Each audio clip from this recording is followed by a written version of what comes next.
సుమతి, అమ్మ ఇక్కడే. అక్క, అమ్మని లోపలికి తీసుకెళ్లారు. బావ చాలా భయంగా ఉంది. ఏం కాదు, మనం ఉన్నాం కదా. పద అమ్మా. అమ్మా, మీనా.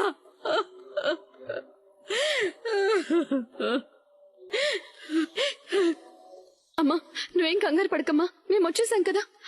నువ్వేం బాధపడకు. మీ తమ్ముడు చూడే నన్ను ఎక్కడికి తీసుకొచ్చాడో. ఇంతకు ముందు వాడు చేసిన పనులకి మీ నాన్న పోయారు. నేనింకా ఎన్ని అవమానాలు చూడాలో తెలియడం లేదు. నేనెప్పుడు చేస్తానో కూడా నాకు అర్థం కావట్లేదు. అలా అనొద్దు, మీకు మేము ఉన్నాం కదా. ఇక్కడ పోలీసులు ప్రశ్నల మీద ప్రశ్నలు అడుగుతున్నారు. నాకేం తెలియదని చెప్తున్నా కూడా వినడం లేదు. సార్, ఎందుకు మా అత్తయ్యని ఇక్కడికి తీసుకొచ్చారు? దొంగ దొరక్కపోతే దొంగకు సంబంధించిన వాళ్ళని తీసుకురావాల్సి వస్తుంది. సార్, వాడు అలా చేయడు. వాడు అలాంటి వాడు కాదు. అయితే అతని మీద కంప్లైంట్ ఇచ్చింది మీ అమ్మే కదా. సార్, ఇంట్లో జరిగిన గొడవల వల్లే ఆమె అలా చేసింది సార్. అది ఆమె వచ్చి చెప్తే మేము నమ్ముతాం. ఈమె తీసుకొస్తే వాడే వచ్చి లొంగిపోతాడు అనుకున్నాను. ఇదే న్యాయం సార్. ఇది పంచాయతీ కాదు, పోలీస్ స్టేషన్. ఇక్కడ చట్టమే మాట్లాడుతుంది. అదే చట్టం చేతిలో ఉంది కదా అని తప్పు చేయని వాళ్ళని ఇలా స్టేషన్ లో కూర్చోబెట్టడం కరెక్ట్ కాదు. నాతోనే చట్టం గురించి మాట్లాడుతున్నావా? మీ వాడు ఎక్కడున్నాడో బాగా తెలుసు. మా కానిస్టేబుల్ మీ ఇంటికెళ్ళి చూశాడు. ప్లాన్ వేసి వాడిని దాచిపెట్టారు. నీలాంటి వాళ్ళని చాలా మందిని చూశాను. ఎంతకాలం దాచిపెడతావో అంత నీకే ప్రమాదం. సార్, దయచేసి మా అమ్మని వదిలేయండి. ఇక్కడ ఆడవాళ్లు మగవాళ్ళనే తేడా లేదు. తప్పు చేసిన వాళ్ళు తప్పు చేసిన వాళ్లే. సార్, మా అమ్మకి ఏం సంబంధం లేదు సార్. మీ తమ్ముడు ఎక్కడున్నాడో చెప్పండి, లేదంటే వాడిని తీసుకొచ్చి ఈమెను తీసుకెళ్ళండి. లేకపోతే వాడు చేసిన దొంగతనంలో ఈమెకి భాగం ఉందని ఎఫ్ఐఆర్ రాస్తాను. అయ్యో, అలా చేయొద్దు సార్. కేసు పెట్టొద్దు ప్లీజ్. ఒకటే మాట, మీ తమ్ముని తీసుకొచ్చి ఇక్కడ వదిలేయండి. లేకపోతే ఇక్కడ నిలబడి ప్రయోజనం లేదు. అందరూ బయటకు వెళ్ళండి. సార్, ఇదే న్యాయం సార్. మీరు దొంగను దాచిపెట్టి నేను అన్యాయం చేస్తున్నా అంటున్నారా? కానిస్టేబుల్స్, సార్ వీళ్ళని బయటకు పంపించండి. పదండి అమ్మా. సార్, అయ్యో, సార్, సార్, సార్, పదండి సార్. సార్, మా అమ్మ. సార్, అమ్మా, మీనా. అమ్మ, ఒక్క నిమిషం ఉండమ్మా. Sir, sir.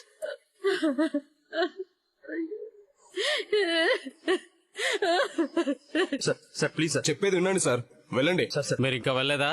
సార్, ఒక్క నిమిషం సార్. మా అత్తయ్యని వదిలేండి సార్. ఆమె ఆరోగ్యం బాగోలేదు. ఇంట్లో ఆడపిల్లలు ఉన్నారు. శివ ఎక్కడున్నాడో మాకు తెలియదు సార్. మా అమ్మకి కాళ్ళ నొప్పులు చాలా ఎక్కువ. టైంకి మందులు వేసుకోవాలి. దయచేసి వదిలేయండి సార్. సార్, మా అమ్మకి నిజంగా ఏం తెలీదు. ఆవిడ ఎందుకు ఇబ్బంది పెడుతున్నారు సార్? మీరు అర్థం చేసుకోవట్లేదు. ఇది సాధారణంగా వచ్చిన కంప్లైంట్ కాదు. సోషల్ మీడియాలోకి వెళ్ళింది ఈ విషయం. పైనుంచి మాకు ప్రెషర్ ఉంది. మీరు అడిగారని నేను ఇగ్నోర్ చేయలేను. సార్, పేదవాళ్ళమని ఇలా కఠినంగా చూస్తారా? మేమేం తప్పించుకోవాలని చూడట్లేదు సార్. చూడండి, నేను మీ పరిస్థితి అర్థం చేసుకుంటున్నా. ఒక రోజు టైం ఇస్తున్నాను. ఆ లోపు మీ తమ్ముని తీసుకురండి. లేకపోతే అతని మీద కేసు రిజిస్టర్ చేయాల్సి ఉంటుంది. ప్రస్తుతం మీ అమ్మని తీసుకెళ్ళండి. చాలా థ్యాంక్స్ సార్. టైం వేస్ట్ చేయకండి. అమ్మా, మీరు వెళ్ళండి. అమ్మా, అమ్మ మీనా, వెళ్దాం పదమ్మా. ఈ వయసులో నేను ఇలా పోలీస్ స్టేషన్ కి రావాల్సి వచ్చింది. నేను ఇలా ఇంకెన్ని అవమానాలు పడాలమ్మా? వాడిని తీసుకొచ్చి అప్పగించేయండి. వాడు చేసిన తప్పుకి వాడే అనుభవించాలి. అత్తయ్య, అలా అనొద్దు. మేము వాడిని కాపాడడానికి ఎంత కష్టపడుతున్నామో మీకు తెలుసా? ఇదంతా దేనికోసం? మన వాళ్ళని మనమే వదిలేస్తే వాళ్ళకి ఎవరుంటారు అత్తయ్య? మీకేం కాదు, వాడికి ఏమీ జరగనివ్వం. సరే, మనం వెళ్దాం రండి.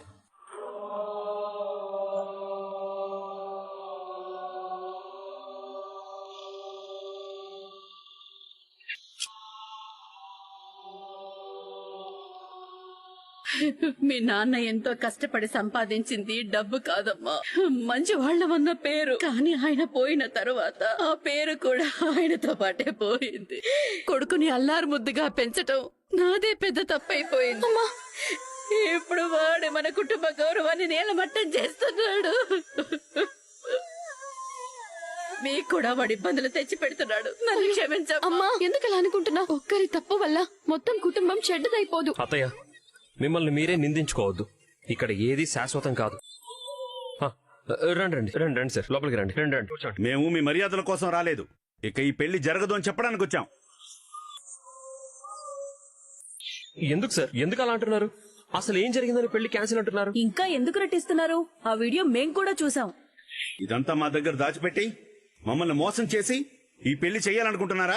మీకు డబ్బు లేకపోయినా మీ కుటుంబ గౌరవం చూసి ఒప్పుకున్నాం. కానీ మీరు ఇలాంటి వాళ్ళన్న విషయం దాచిపెట్టారు. ఇవన్నీ ఎవరైనా బయట చెప్పుకుంటారా? బయటికి కనిపించేది దొంగల ముఠ మీ ఇంట్లోనే ఉందంటే మాకు అవమానం కాదా? పోయి మీ ఇంటికి సంబంధానికి వచ్చాం. అలా అనకండమ్మా. దీని పెళ్ళైపోతే నా బాధ్యత తీరిపోతుంది. తప్పు చేసింది నా కొడుకు కానీ నా కూతురు కాదమ్మా. నేను మిమ్మల్ని వేడుకుంటున్నాను, ఈ పెళ్లి ఆపకండి. మేము నిర్ణయం తీసుకున్నాం, అయిపోయింది. బాబు, మీరైనా మీ వాళ్ళకి చెప్పండి. క్షమించండి, ఈ విషయంలో మా అమ్మా నాన్నలదే ఫైనల్. నిజానికి ఈ విషయం మీకు ముందే చెప్పాలి సార్. కానీ శివ నిజంగా దొంగ కాదు.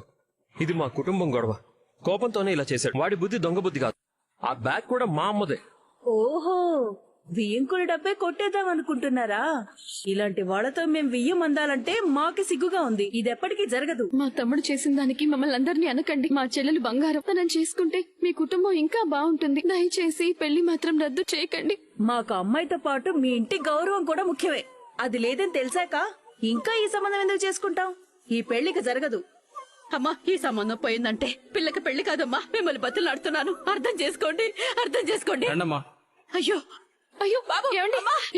ఇప్పుడు పిల్ల జీవితం నాశనం అయిపోయిందే మీనా. అమ్మా, నాకిప్పుడు పెళ్లి కాకపోతే ఏమైందంట? నాకు అసలు ఈ పెళ్లే వద్దు. సుమతి, ఎందుకు అలా మాట్లాడుతున్నావు? వీళ్ళు కాకపోతే ఇంకో సంబంధం వస్తుంది. దేశంలో ఇంకో కుర్రోళ్లే లేరా? ఒక మాట గుర్తుపెట్టుకో, మనిషి విలువని ఒక సంబంధం నిర్ణయించదు, మనిషి మంచితనం నిర్ణయిస్తుంది. ఇంకో మంచి సంబంధం ఖచ్చితంగా వస్తుంది. అప్పటి వరకు నువ్వు అధైర్యపడకు.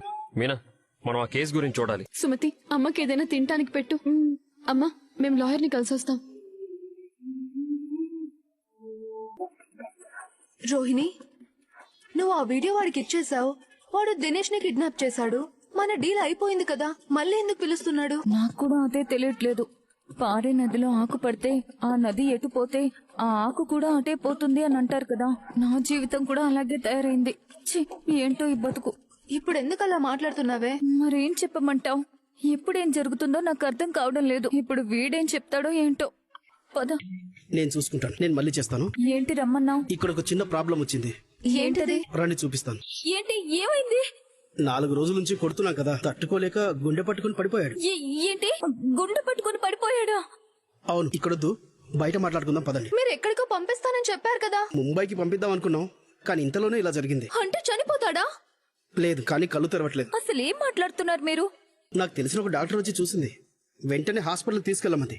లేదంటే ఒక వారం కూడా బతకడం కష్టమని చెప్పింది. మరి హాస్పిటల్ కి తీసుకెళ్లొచ్చు కదా, ఇంకా ఎందుకని ఇక్కడే ఉంచారు? తీసుకెళ్లొచ్చు, కానీ అక్కడికి తీసుకెళ్తే పోలీస్ కేసు అవుతుంది.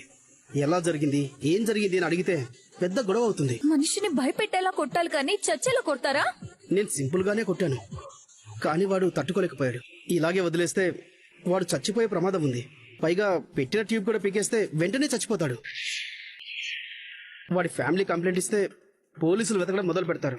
తర్వాత మా వాళ్ళే తీసుకొచ్చారని చెప్పి అందరికీ తెలిసిపోతుంది. ఇంకా పెద్ద సమస్య అవుతుంది. పోలీసులు నన్ను పట్టుకుంటారు. అప్పుడు నేను ఖచ్చితంగా మీ పేరే చెప్తాను. ఏంటి, మా పేర్లు చెప్తావా? నాకు ఇంకా వేరే దారి లేకపోతే తప్పదు కదా. అయినా అక్కడ దాకా పరిస్థితి రాకూడదు కదా. కేరళలో నాకు తెలిసిన ఒక నాటు వైద్యుడు ఉన్నాడు. అక్కడికి పంపిస్తే త్వరగా కోలుకుంటాడు. అదేదో త్వరగా చెయ్యండి. పంపించడం పెద్ద విషయం కాదు, కానీ ఖర్చు అవుతుంది.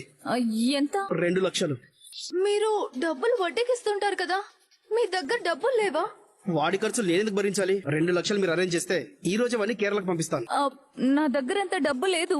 ఏదో ఒకటి చేసి డబ్బు ఏర్పాటు చేయి. వాడికి ఏమైనా అయితే మనమందరం జైల్లో పడతాం. మీరు ఇంతలా భయపడుతున్నారంటే మీ ఫ్యామిలీ విషయంలో మీరేదో పెద్ద తప్పు చేస్తున్నారు అనిపిస్తుంది. నాకు ముందే అనుమానం వచ్చింది. ఇప్పుడు గనక వాడు చనిపోయాడంటే అన్ని సమస్యలు తల మీద పడతాయి. పోలీసులు నేరుగా మీ ఇంటికే వస్తారు. వాళ్ళు ఊరికే ఉంటారా? మన పుట్టు పూర్వోత్తరాలని లాగుతారు. వద్దు, అలా చేయొద్దు. నువ్వు ఇలాంటి పరిస్థితి తీసుకొస్తావని నేను అనుకోలేదు.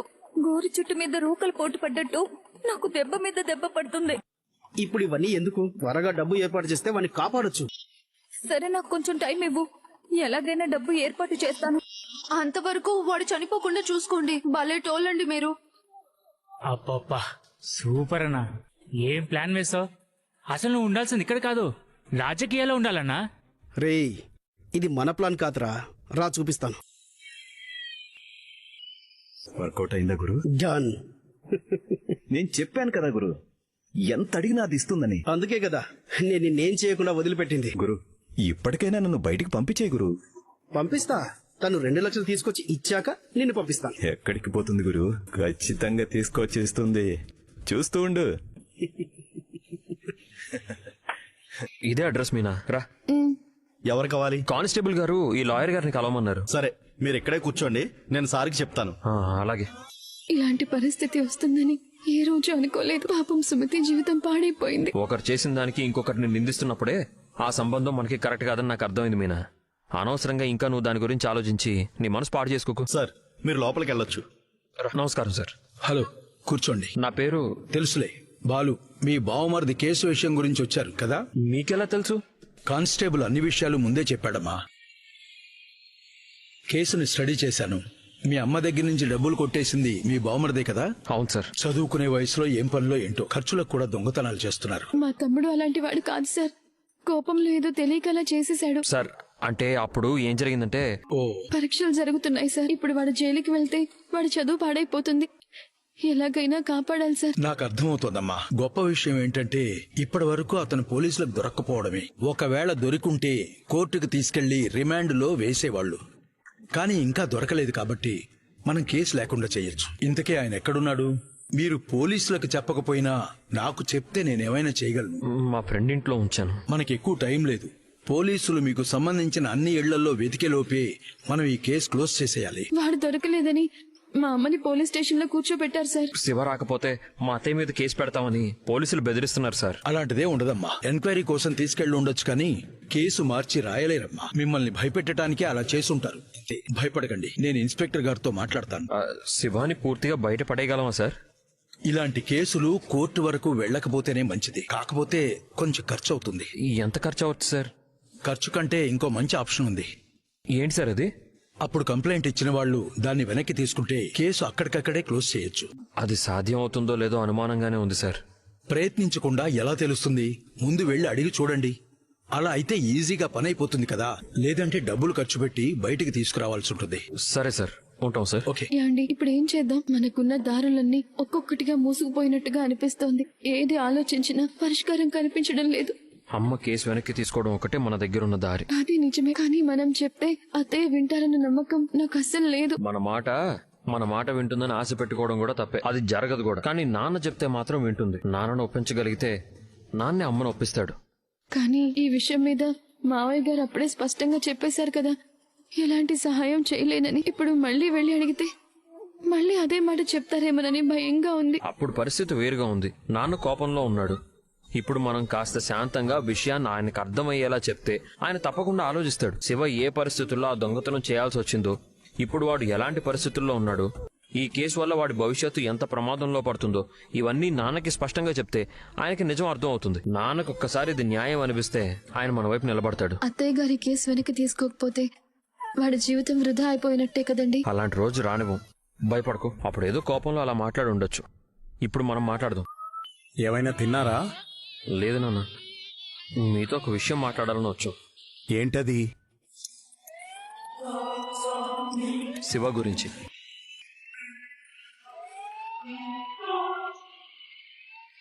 శివ గురించి నాతో మాట్లాడడానికి ఏముంది? పోలీసులతోనో లాయర్తోనో మాట్లాడండి. లాయర్ని కలిసి వస్తున్నాం. అసలు కేసే లేకుండా చేయొచ్చంట. అలా ఎలా? దొంగతనం చేసి దొరికిపోయినా కూడా కేసు లేకుండా ఎలా ఉంటుంది? అంటే ఇది కుటుంబ వ్యవహారం అని, కేసు వాపస్ తీసుకుంటామని అమ్మ చెప్తే కేసు విత్డ్రా చేసుకుంటే వాడిని వదిలేస్తామని చెప్పారు. మావయ్య, వాడు తప్పు చేశాడు, తొందరపడ్డాడు. జైలుకి వెళ్తే వాడి జీవితమే నాశనం అయిపోతుంది. చదువు ఆగిపోతుంది, భవిష్యత్తు బాడైపోతుంది. మావయ్య, అమ్మ వాడి మీద పెట్టుకున్న ఆశలన్నీ ముక్కలైపోతాయి. నువ్వు ఒకసారి అమ్మతో మాట్లాడినా? వద్దు నాన్న, అమ్మతో అస్సలు మాట్లాడొద్దు నాన్న. గాడిద చాకరీ చేస్తుంది, కుక్క మొరుగుతుంది. రేయ్, ఇందుకు నేను గాడిదనా కుక్కనా? నన్నేమన్నావురా? వాటికి రెస్పెక్ట్ ఉంటుంది కాబట్టి విడదీసి చెప్పడం కష్టం. నువ్వు మధ్యలో రాకు అని అర్థం. నాన్న, శివ దొంగతనం చేశాడని వీడియోలో క్లియర్ గా తెలిసిపోతుంది. వాడు జైలుకి వెళ్తేనే గుణపాఠం నేర్చుకుంటాడు.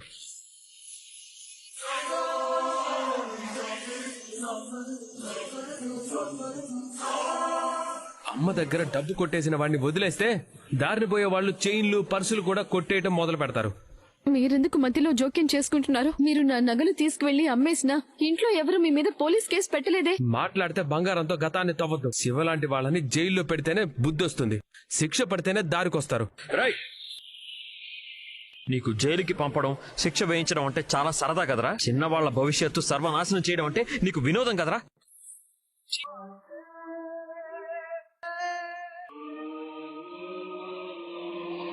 అన్నయ్య, వీడే నాన్న. అన్నకి ఎంత ఈత రాదు అంటున్నా నీళ్ళలోకి తోసేశాడు.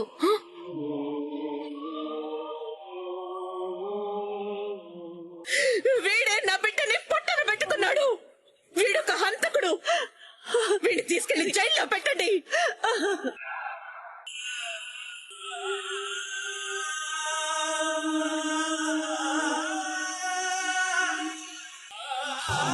ఒక చిన్న కుర్రవాడి మీద నేరం మోపి జైలుకి పంపిస్తే కన్న వాళ్ళని వదిలి తోడబుట్టిన వాళ్ళని వదిలి ఆ జైలు గోడల మధ్య నేరస్తుడిలా కూర్చునుంటే వాడి ఆలోచనలు ఎలా ఉంటాయో, వాడి మనసు ఎంత ముక్కలైపోతుందో, వాడి చదువు భవిష్యత్తు పాడైపోయి ప్రపంచం మీద ఎంత విరక్తి పెంచుకుంటాడో నీకు తెలుసారా నీకు తెలుసా? చెప్పరా, చెప్పు. రే రే రే రే రే ఆగండి. ఏంట్రా, ఏంటి వెర్రి ఆవేశం? ఆవేశం గురించి ఈ ప్రపంచంలో నీ ఒక్కడికి అర్థమవుతుంది నాన్న. ఇంకా అడ్డుపడతావా?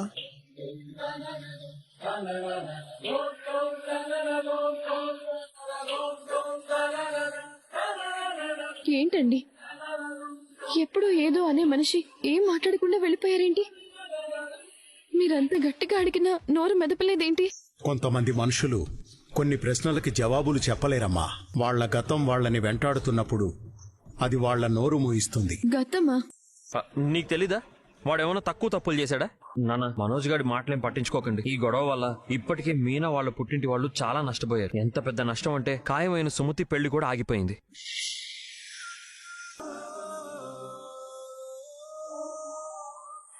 దొంగన్న ఇంటి నుంచి ఆడపిల్లని తెచ్చుకోమని ఆ సంబంధం వాళ్ళు పెళ్లి క్యాన్సిల్ చేసుకున్నారు. వాడు ఆలోచించకుండా ఆవేశంలో చేసిన పని వల్ల మంచి సంబంధం వెనక్కిపోయింది. ఇప్పుడు శివకు కూడా శిక్ష పడితే వాడు నిజంగానే దొంగ అనేది అందరికీ తెలిసిపోతుంది.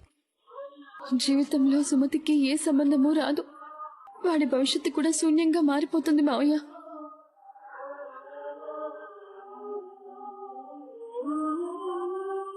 నాన్న, అమ్మ వాడిపైన నిందలు వేసిందనే కోపంలో వాడలా చేశాడు. తప్పు చేయకపోయినా ఒకరి మీద నిందలు వేస్తే ఆ బాధ అనుభవించే వాళ్ళకి అర్థం అవుతుంది. శివ చదువుకుని ప్రయోజకుడైతేనే సుమతికి పెళ్ళవుతుంది. మా అత్తగారి మనసు కుదిరి పడుతుంది. మీనా కూడా ఇక్కడ ప్రశాంతంగా ఉండగలుగుతుంది. ఇప్పుడు వాడు చిన్న వయసులోనే జైలుకి వెళ్తే వాడి జీవితం కూడా నా జీవితం లాగే. మావయ్య, మీరు చెప్తే అత్తయ్య ఒప్పుకుంటారు మావయ్య. దయచేసి ఒక్క సహాయం చేసి మా కుటుంబాన్ని ఆదుకోండి మావయ్య.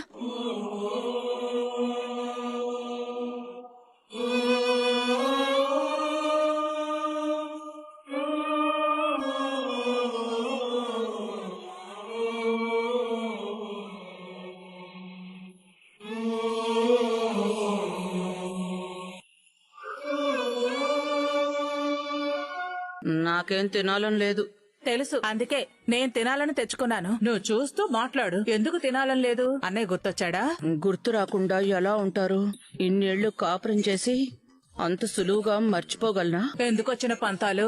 ఒకసారి ఇలాగే నేను మా రంగా మీద అలిగి మా తమ్ముడింటికి వెళ్లాను. రంగా నన్ను తీసుకెళ్లటానికి రాకపోగా దాన్ని తిరిగి మా ఇంటికి తీసుకొస్తే కాళ్ళు విరగొడతానోనని మా తమ్ముడికి వార్నింగ్ కూడా ఇచ్చారు. ఇప్పుడు అన్నయ్య మనసు విరిగి నిన్ను తీసుకెళ్లకపోతే ఏమవుతుందంట? నీ బరువు నా నెత్తిన పడుతుంది. నేను నిన్నెక్కడ పోషిస్తాను తల్లి? ఎవరో చూసొచ్చాక తిడుతూ గాని. అంతవరకు మనోజ్ గడు అన్నీ మింగేసినట్టు నువ్వు తిట్లు మింగే. మీకు నిండు నూరేళ్ళన్నయ్యా, మీ గురించే మాట్లాడుకుంటున్నా. నేను 110 సంవత్సరాలు బతకాలనుకున్నాను. నువ్వు 10 సంవత్సరాలు తగ్గించేశావు. తలుచుకోగానే ఆయుష్ పెరగాలంటే పోయేవాళ్ళని బతికించుకోవడం కోసం హాస్పిటల్స్ ఎందుకు? అయిన వాళ్ళు తలుచుకుంటే చాలు. సరే సరే, వదిన లోపలుంది, మీరు వెళ్లి మాట్లాడుతూ ఉండండి. నేను 4 వీధుల అవతల ఉన్న షాప్ కు వెళ్లి వస్తాను. అంటే మీరు మాట్లాడుకోవడానికి ఎలాంటి డిస్టర్బెన్స్ ఉండకూడదని అర్థం.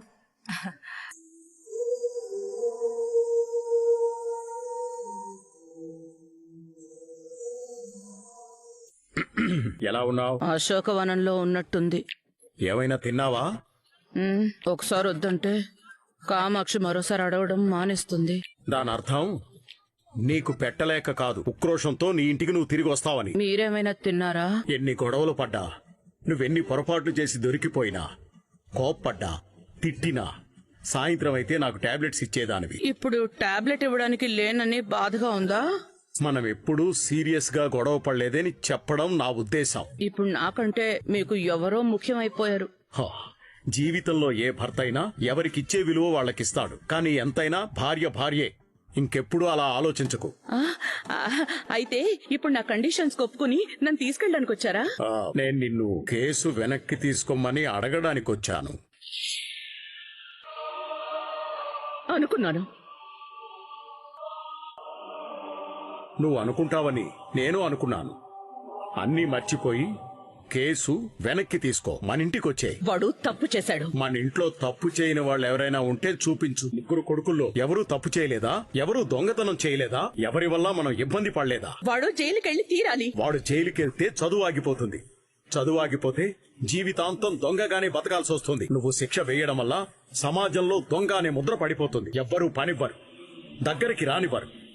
దానివల్ల ఆ కుటుంబం జీవితాంతం బాధపడాల్సిన పరిస్థితి వస్తుంది. ఒక్క మాట నువ్వు క్షమించాను అంటే ఒక కుటుంబం ప్రశాంతంగా బతుకుతుంది. సరే, మీరింత చెప్పిన తర్వాత కూడా నేను మొండి పట్టుపడితే బాగుండదు. మీ మీదున్న గౌరవంతో కేసు వాపస్ తీసుకుంటాను. నిజంగానే అంటున్నావా? నిజంగానే అంటున్నాను. వాడి మీద కేసు లేకుండా చేస్తాను. కానీ ఒక్క షరతు, ఆ పూలమ్మే మీనా మన ఇంట్లో ఉండకూడదు. అలాంటి ఇంటి నుంచి వచ్చిన మనిషి మన ఇంట్లో ఉండడానికి వీల్లేదు. మీనాని పంపించేస్తే మరి బాలు ఎక్కడికెళ్తాడు? వాడిష్టం. భార్య ముఖ్యమనుకుంటే వాడు కూడా వెళ్తాడు. బాలు మన కొడుకు. నేను మీ భార్యను. ఇది తప్పు ప్రభా. వాళ్ళిద్దరినీ విడదీయలేను. అలాగని ఇద్దరినీ బయటికి పంపించనూ లేను. చూడండి, ఏది తప్పు ఏది ఒప్పు అనేది నాకు అనవసరం. దొంగల కుటుంబంలోని అమ్మాయి నా ఇంటి కోడలుగా ఉండే అర్హత లేదు. ఉండమనే హక్కు బాలుకి కూడా లేదు. నాకు లేదా? మీరు నన్ను ఇలా ఇరికించకండి. అంతేనా? అంతే. నా నిర్ణయం మారదు. మీనాని ఇంట్లో నుంచి పంపిస్తే తప్ప నేనింటికి రాను. కేసు వాపస్ తీసుకోను. మొండితనం కూడా ఓ రోగి లక్షణం. దానికి